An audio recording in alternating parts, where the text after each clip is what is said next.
I'm going to read you a story from a collection that I've got by Tony Bradman, and it's called The Greatest Stories Ever Told. The story I'm going to tell you is about King Arthur and how it all began. The story is called The Magical Sword.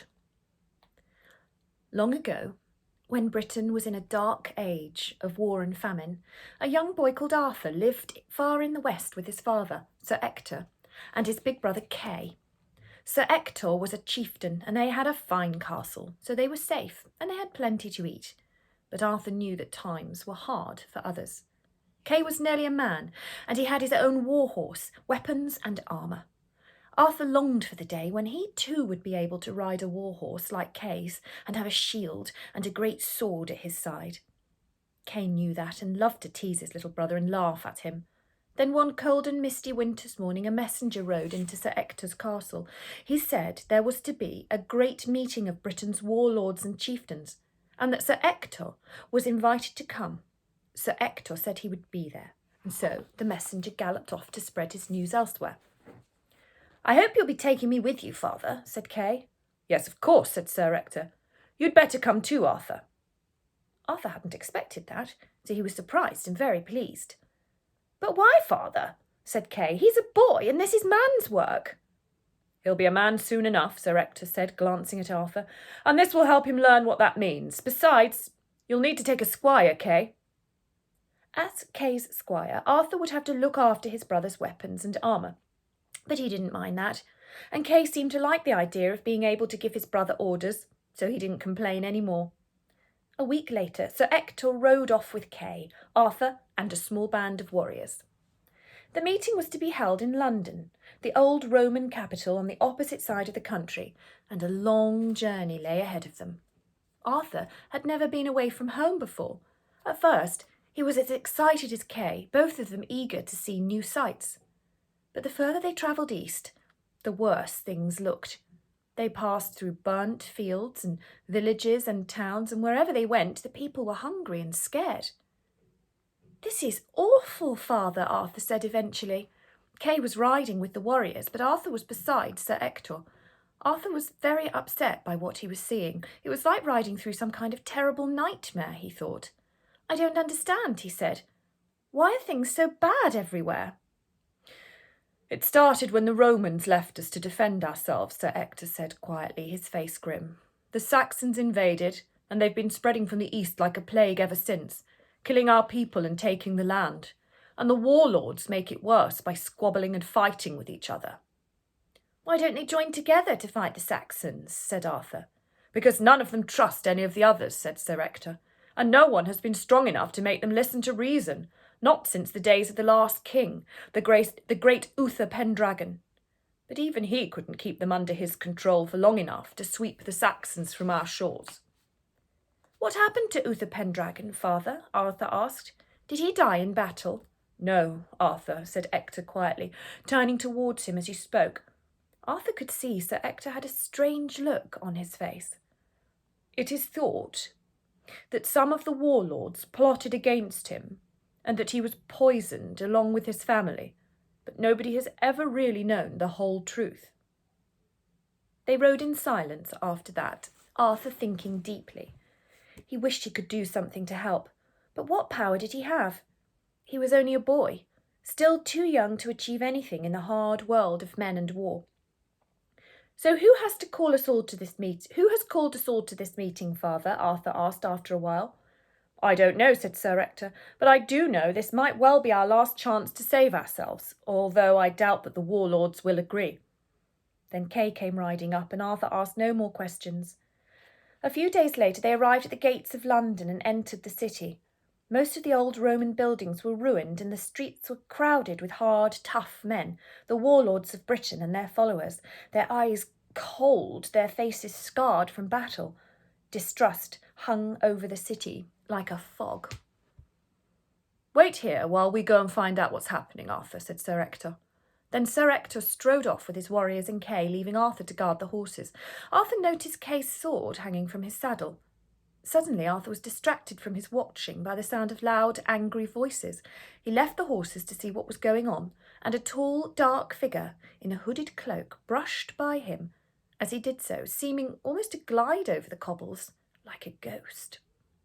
Arthur stopped and shivered, the little hairs on the back of his neck standing on end as he watched the figure slip away. Then he shook his head to clear it and carried on in the same direction he'd been going before. 2 warriors had been arguing, but by the time Arthur reached them, they had settled their differences and moved off. Arthur quickly returned to the horses, suddenly feeling worried.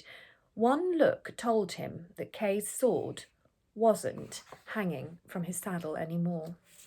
Just then Kay himself appeared alone. "Father sent me back for my sword," Kay said. "Where is it?" "I don't know," said Arthur. I think it's been stolen." "Well, it's your fault," Kay snarled at him. "You're my squire, and you were supposed to be looking after it, so you'd better find me another sword, and be quick about it, or I'll have to tell Father just how useless you are." Arthur ran from his brother. Night was falling, and Arthur wandered the gloomy, ruined streets of London. Men were clustering for warmth now around their campfires. Arthur wondered how he could have been so stupid, and where he could possibly find another sword to replace the one that he had lost. Then he bumped into that mysterious, dark, tall, hooded figure for a second time. Let me show you a picture. There he is. Very odd looking. "You may find what you seek in there," said the hooded man, and pointed beyond him. Arthur looked and saw a large pavilion in a nearby courtyard. When he turned around again, the mysterious hooded man had vanished into the darkness. It seemed even stranger than before, but though the hairs on the back of his neck stood up again, Arthur didn't stop to think about it. He slipped into the pavilion. It contained a block of stone, surrounded by tall candles that cast a golden glow. There was some writing carved on the stone, which Arthur ignored. He was too busy looking at the sword sticking into it.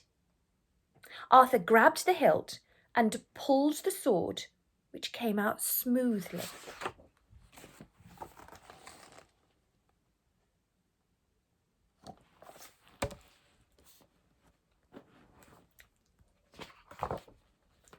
A tingle shot up his arm, but Arthur ignored that too and went to find Kay. "Now that's what I call a sword," said Kay, grabbing it without a word of thanks. Arthur hadn't noticed quite how good a sword it was, with its jewelled pommel and its fine steel blade that seemed to catch the light, any light. But when the boys found their father, Sir Ector noticed the sword immediately. "That's not your sword, Kay," he said. Sir Ector wanted to know what had happened to Kay's own sword and where he'd got the other. Kay blustered, claiming he'd swapped his old sword for a new one. Sir Ector obviously didn't believe a word of it, and Arthur finally told their father the truth. "Take me to this stone, Arthur," said Sir Ector. "I want to see it." Arthur did as he was ordered. The 3 of them went through the dark streets to the courtyard, and the pavilion was the same as when Arthur had left it, the block of stone standing inside, the candles still burning, no one else there. But now Sir Ector stood in front of it and read the carved writing aloud. "He who draws the sword from the stone is the true-born King of Britain." "Arthur was lying, Father," said Kay, quickly stepping forward. "He didn't pull the sword from the stone. It was me. So I must be the true-born king." "Well then, it should be easy for you to perform this miracle once more, my son," said Sir Ector. "Put the sword back in the stone and pull it out." Kay placed the tip of the sword on the stone and it slid into the hilt with a clang. Then Kay pulled, and nothing happened. He pulled till his face was red and he groaned, but the sword wouldn't move. Then Sir Ector tried, using all his strength, and still the sword stuck in the stone. "Now you try, Arthur," Sir Ector said at last. Arthur gripped the hilt in a daze, gave the gentlest of tugs, not hugs, tugs, and the sword came out smoothly. Arthur felt that tingle in his arm again, but far more powerfully. He stared at the sword, spellbound by its beauty. Then he saw that his father and brother were kneeling before him, their heads bowed. "But why are you kneeling before me?" Arthur said. "I can't be the king." "Ah, but you can, Arthur," said a loud voice. "The proof is in your hand. You are the true-born son of a king, and you will be the king of the Britons." Arthur looked around and saw that tall, hooded figure for a third time. The man threw back his hood to reveal a face that was both old and young, his eyes a deep forest green, his white hair swept off his high, pale forehead. "Merlin," said Sir Ector, "I should have known you were the one behind all this." Arthur had heard of the legendary Merlin, although till that moment he had never suspected that the wizard might actually be real.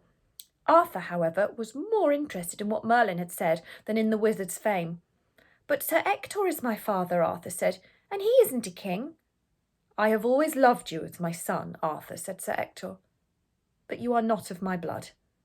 Your real father was the great Uther Pendragon himself." Arthur listened in utter amazement as Sir Ector told the story. Uther had known of the warlord's plot against him and had asked Merlin to save his baby son. So one dark, windswept night, Merlin had spirited Arthur away to Sir Ector's castle. Sir Ector had already agreed to bring up Arthur as his own son and had never told anyone that Uther Pendragon was Arthur's true father. "I thank you from the bottom of my heart," Arthur said at last. He was deeply moved at the thought of what Sir Ector had done for him. "And I swear that whatever happens in the future, I will always think of you as my father. And you, Kay, will always be my brother, if that is your wish too." Kay smiled at him and said it was, and the three joined hands. "I've long kept watch after you, Arthur," said Merlin, "and the time has come for you to take your rightful place. It was I who called the warlords and chieftains together so you could show yourself to them as their king. We need a leader, someone who can unite us against the Saxons once more." "But I'm too young," said Arthur, self-doubt and fear suddenly filling his heart. "Men like that will never accept me as their leader." "Will they?" Merlin smiled and told him to put the sword back in the stone.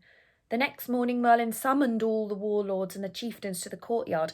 The pavilion had been taken down in the night, and the sword in the stone was there for all to see. An excited murmur ran through them as they read the writing. Arthur stood behind the crowd with Sir Ector and Kay. "Behold the test of kinship," said Merlin. "Each man here shall try his hand," and one by one the warlords and chieftains did try, but with no success. No matter how they strained, none could pull the sword from the stone. Then Merlin called for Arthur, and the youth stepped forward and slowly made his way through the crowd. The warlords and chieftains stared at him and muttered suspiciously. Arthur grabbed the hilt, and they gasped as he pulled the sword free of the stone, and that tingle shot up his arm again. Here he is, pulling the sword from the stone. Everybody around him is amazed. Arthur raised the sword on high, but now the crowd was angry. "It's a trick," somebody yelled. "Kill the wizard and the boy." Several warriors drew their swords and advanced, and suddenly Arthur realised he was not afraid. He had been waiting for this moment his whole life. He knew what to do, and that he would also know what to do when it came to fighting the Saxons and saving his people from fear and hunger. Arthur leapt into action, his blade flashing in the morning sunlight as he parried the warriors' savage blows with unbelievable speed and skill, the clang of steel on steel filling the air. He fought like a man, like the king they needed to lead them, and soon he had those fierce warriors at his mercy. The tingle now filled him from head to foot. Power flashed from his eyes. "Kneel to your true king, Britons," roared Merlin, and the crowd obeyed. The legend of King Arthur had begun.